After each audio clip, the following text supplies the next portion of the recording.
Mesdames, Mesdemoiselles et Messieurs, chers amis et chers compatriotes, bonjour.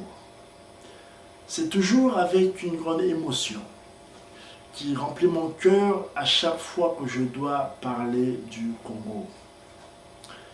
Et si vous me le permettez, chers amis, avant d'aller au vif du sujet, de vous rappeler qu'en cette année 2010, nombreux sont les pays africains qui sont censés célébrer les cinquantenaires de leur indépendance, le Congo y compris.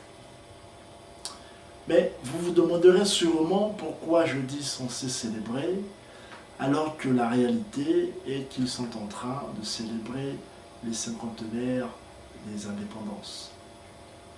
Alors, puisque moi-même je me suis posé la question, je vais aller au vif du sujet. Le Congo est notre cher pays bien-aimé.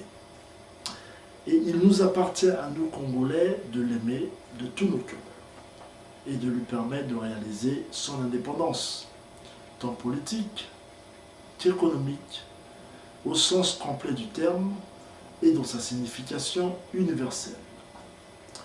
Tous, nous le savons, que 1960, et s'agissant de notre pays, ne fut pour nous qu'une forme d'indépendance de formule onusienne dans la juridiction internationale. Et notre indépendance n'est restée depuis lors que juridique. Ce qui explique, au jour d'aujourd'hui, certaines difficultés à marcher dans la direction qui devait être la nôtre, celle du progrès et du développement.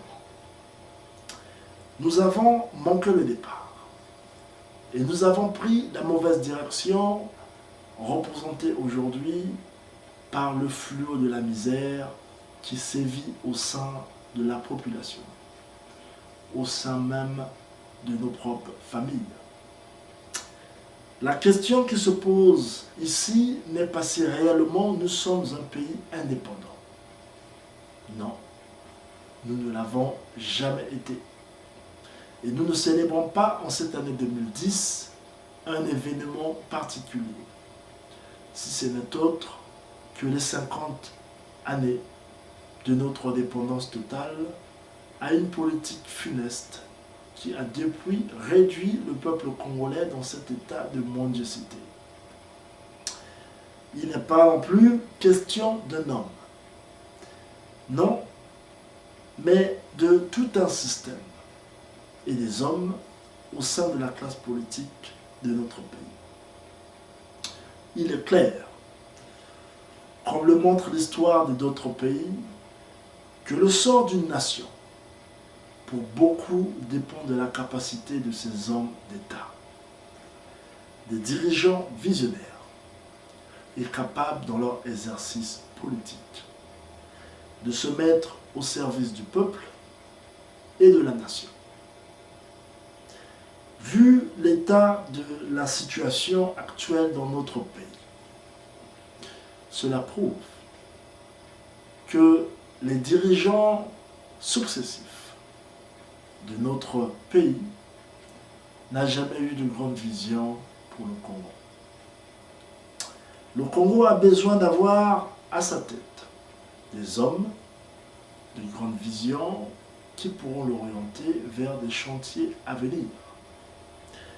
Voilà pourquoi, chers amis, dans le contexte actuel de la situation de notre pays en particulier et de l'Afrique en général, je vous propose humblement, avec toute ma volonté, un travail de réflexion profonde sur les maux de cette politique qui gangrène nos sociétés.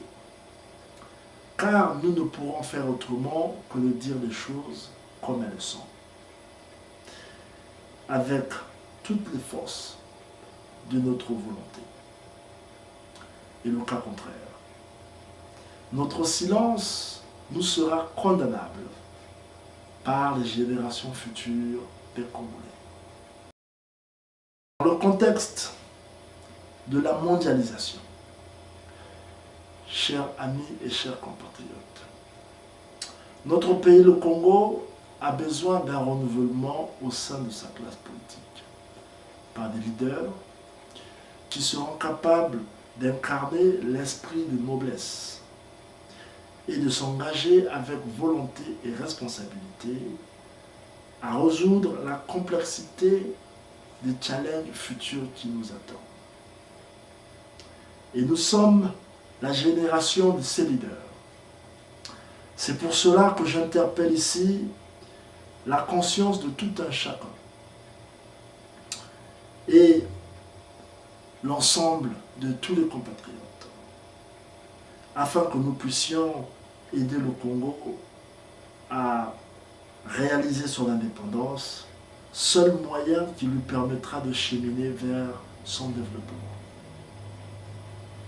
Et je termine en demandant au peuple congolais et à sa diaspora européenne, américaine et de partout ailleurs dans le monde, de s'unir à nous dans cette noble tâche, celle du développement de notre pays bien-aimé, le Congo.